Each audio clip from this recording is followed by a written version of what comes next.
செய்திகள். உள்ளங்களை மயக்கும் சரிகமப நிகழ்ச்சியில் நடைபெற்று கொண்டு வருகின்றது. இந்த வாரம் போக் ரவுண்ட் நடைபெற்று வருகின்றது. இறுதிச் சுற்றுக்குள் யார் நுழைவார் என்ற போட்டிகளும் மேலோங்கி நிற்கின்றன. இந்த நிலையில் பாடகி சைந்தவி பாடிய இழுவய பூக்களையே பாடலை போட்டியாளர் அவரது சாயலில் சிறப்பாக பாடி அசத்திருக்கின்றார். பல உள்ளங்களை தொட்ட பாடல்களை சபேசன் அவர்களும் பாடி வருகின்றார்கள்.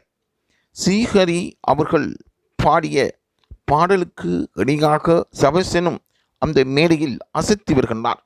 அவருக்கும் இந்த வாரம் மீச்சிலுக்கும் கோல்டன் பெர்ஃபார்மன்ஸ் கிடைத்திருக்கின்றது. இருந்தாலும் மக்களுக்கு மத்தியில் இவர்களுக்கு எவ்வாறான ஆதரவு இருக்கின்றது என்பதை அறிவதற்காக வாக்களிக்கும் நடைமுறையும் அங்கு ஆரம்பிக்கப்பட்டிருக்கின்றது. இதனிடையே இவர் இறுதிச் சுற்றுக்கு தெரிவாகுவாரா என்று பலரும் சபசினை பற்றி கேள்வி கேட்கின்றார்கள்.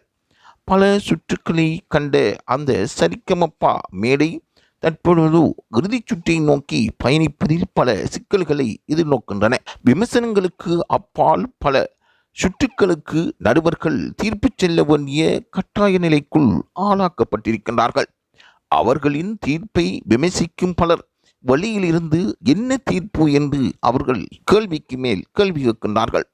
இந்த நிலையில் தனது கோரிக்கையில் அணுகுட அசையாமல் அவர்கள் பல முயற்சிகளை மேற்கொண்டு அந்த தீர்ப்புகளை சங்கீத நுட்பங்களின் ஊடாக வழங்கி வருவதாக கூறப்படுகின்றது. ஆகவே இது போன்ற செய்திகளை உடனுக்குடன் பெற்றுக்கொள்வதற்கு லைவ் தமிழ் செய்தியுடன் இணைந்திருங்கள்.